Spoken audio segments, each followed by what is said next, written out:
Hey guys, this is Dr. Savy Ford from Blossom Family Chiropractic again, explaining why some kids get chronic ear infections and others just don't. You know, with ear infections being the number one reason for pediatrician visits, they may be common to see, but know that they're just not normal to have. So why does your child keep getting these ear infections? Well, it's because fluid keeps accumulating in the ear, which inflames the tissue and provides the perfect environment for bacteria and viruses to set up shop. So why aren't their ears draining? Well, let's think of it like this. If you take a bite of food, it doesn't just drop into your stomach, right? Your esophagus is a muscle that milks the fluid down.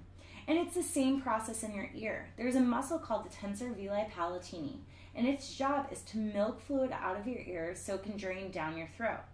So in kids that get chronic ear infections, the tensor veli palatini muscle spasms and it doesn't let fluid get through the eustachian tube. So why is the tensor veli palatini spasming? Well, in 90% of the cases, we can actually trace it back to the birth process. The tensor veli palatini gets its nerve supply from the very top bone in your neck called the atlas, which also happens to be the lever that doctors use to pull the baby out by the neck. So in a normal vaginal birth, doctors are using between 60 to 90 pounds of pressure to pull the baby out by the neck. If you're talking about forceps delivery, vacuum extraction, or C-section, they can use upwards of 120 pounds of pressure to pull the baby out by the neck.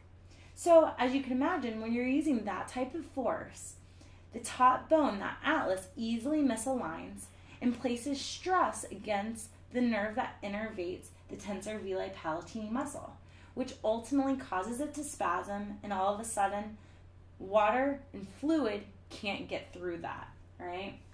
So the question is, can an antibiotic help that ear to drain? Well, no.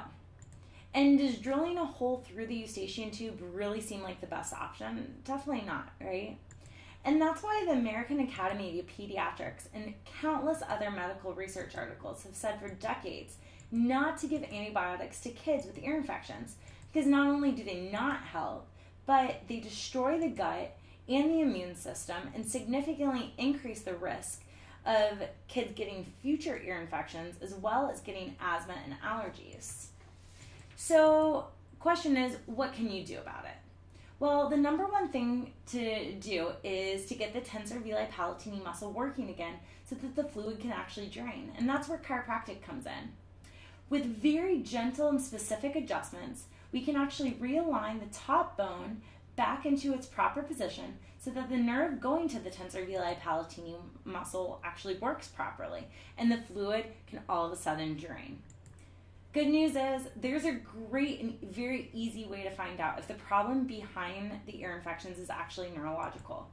Any good pediatric chiropractor uses these scans in their office to find out exactly where the problem is. This is literally the same technology they use on astronauts to see if they're healthy enough for space. It's completely non-invasive, it's painless, there's no radiation. Best of all, there's no guessing. So these scans, as you can see, have a very clear output on the screen. So you can see exactly what's going on. The picture on the left, that's showing a lot of stress being placed on those nerves. Those red bars aren't good.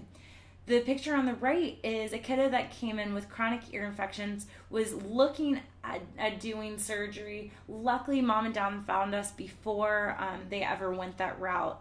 But this is after several adjustments, and you can see there's no more stress being placed on those nerves. So wouldn't that be great if that was your kid, if they didn't have to deal with all these ear infections and they could just have this normal, healthy childhood like they're supposed to, right? Well, the good news is that they can. Our office, Blossom Family Chiropractic, is located downtown in St. Petersburg, Florida, but I've had patients all around the world, all the way to Australia, contact us to see if we could find them a good pediatric chiropractor in their area, and I'd be happy to do that for you. So if you're not in the Tampa or St. Pete area, please still reach out to us and I'll find someone great near you. Thanks so much for tuning in, guys. I hope this was helpful and we'll talk soon. Thanks so much.